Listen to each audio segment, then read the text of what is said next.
Here he is.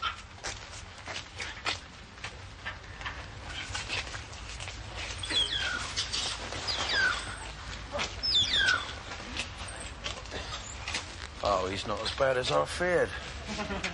Very nearly. Nasty chunk out of his middle wealth. Vandal!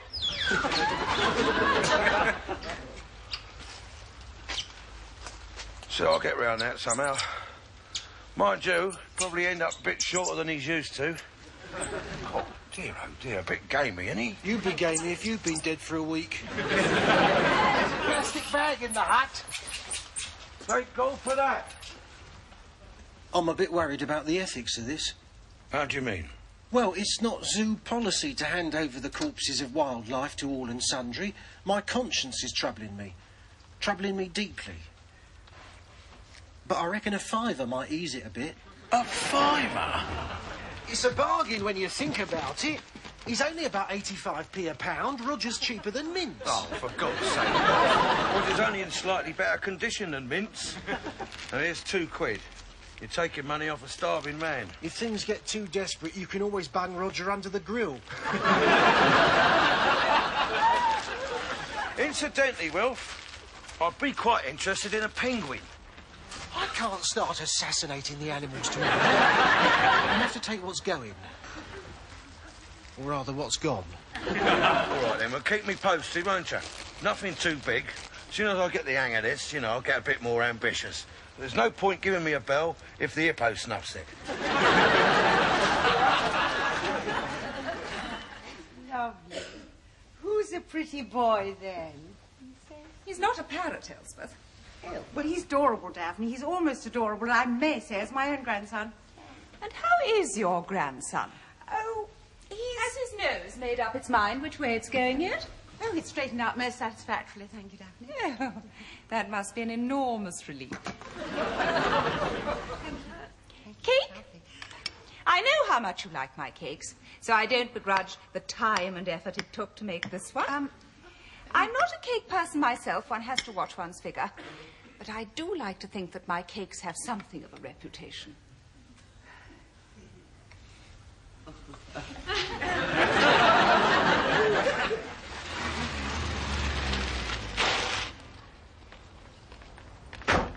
How did the safari go then? Look at that. Oh, I'll say this for you, Dad. You're not afraid of a challenge, are you? Now, come, leave it. I want to keep it hermetically sealed. If you opened it, you'd know why. I'm cracking on him tonight. He's getting warmer by the minute. So I should have to let him cool off in the fridge. Elspeth arrived yet? Yeah, she's in Daphne's lair as we speak now. Oh, better smart myself up then, eh? Yeah, listen, Angie asked me to remind you, be on your best when you meet her, eh? Oh, leave it out, son. You're looking at Mr. Suave. Fred Astaire's got nothing in it. Oh, yeah? Well, I can't help feeling if Fred Astaire was in your shoes at our wedding reception, he wouldn't have made the crack about the lighted match when Elspeth done her escaping gas routine. Possibly not. One thing is for certain, he would have shelved any plans he might have had to dance with her.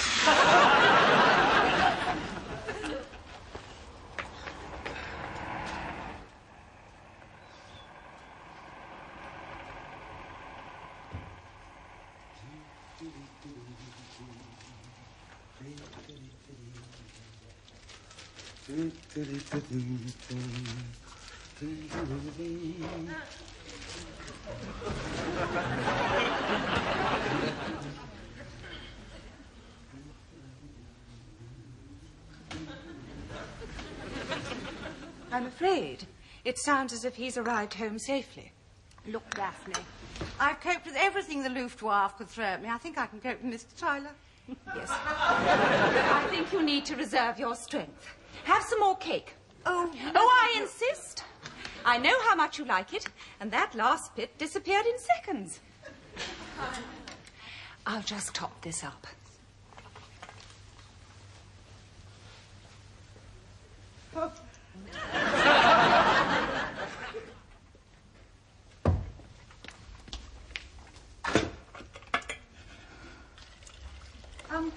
Daphne, I think we need some more milk. Oh, I'll do it, dear.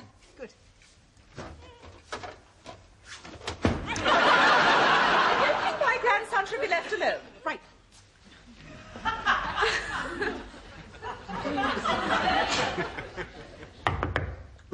Memento.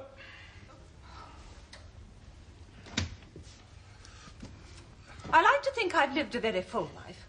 I thought I'd seen it all, but nothing has prepared me for this. Oh, I'm glad you're impressed, Daphne. You see, coordination, that's the secret. I mean, what with style being such an elusive thing, you've either got it or you haven't, eh? Come with me. Oh, I knew it was just a matter of time, Daphne. But, haven't you got company? What is that? Well, that's a dead snake. Did it startle you? Why should he do that? I mean, what could be more natural than to find a dead snake in one's fridge? He's quite harmless, Daphne. I mean, he's not going to nick your yoghurt. You're a disgusting little man, Mr. Tyler. We'll go into the hygiene implications of this later. Have you the remotest idea of the damage Elsbeth's nervous system could have sustained had she been confronted with that repellent object? Her nerves are on a knife edge. Is anything wrong? No! Good afternoon, Elspeth Chandler. I'm Sam Tyler at your service. We did meet at Angie's wedding reception. I remember. I'd like to take this opportunity of apologising profusely for any embarrassment I might have caused you inadvertently on that happy occasion. Quite. Yes, well, why don't you two go on in? I'll join you in a minute. Your tummy clear up all right, did it?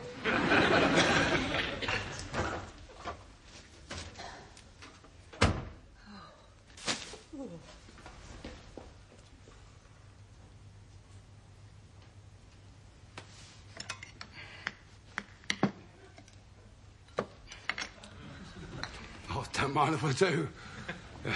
I was feeling a bit peckish.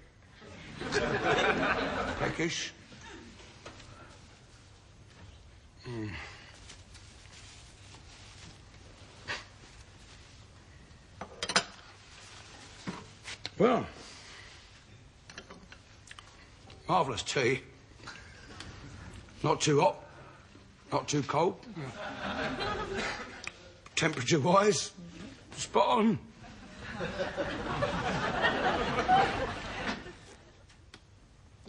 Yeah.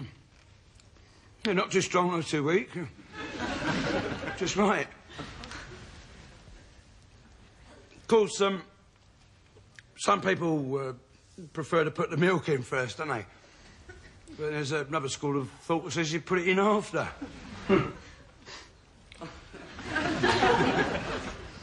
Funny old world we live in, innit? Did you have a pleasant journey down from Cheltenham? Oh, yes, thank you. Yes. What, you come by train or under your own steam? I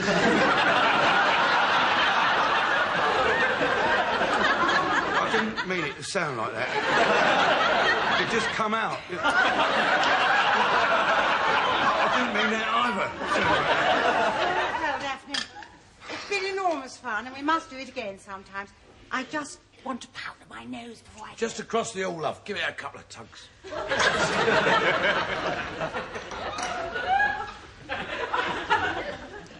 Well, even by your degenerate standards, you've surpassed yourself this afternoon. What, me? The only consolation is that Elspeth's nerves seem to have stood up to this ordeal remarkably well.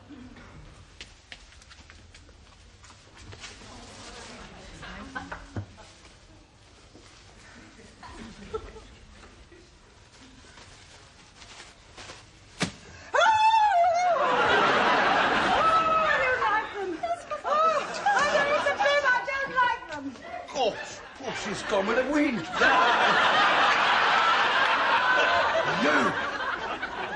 How dare you? Have you got no respect?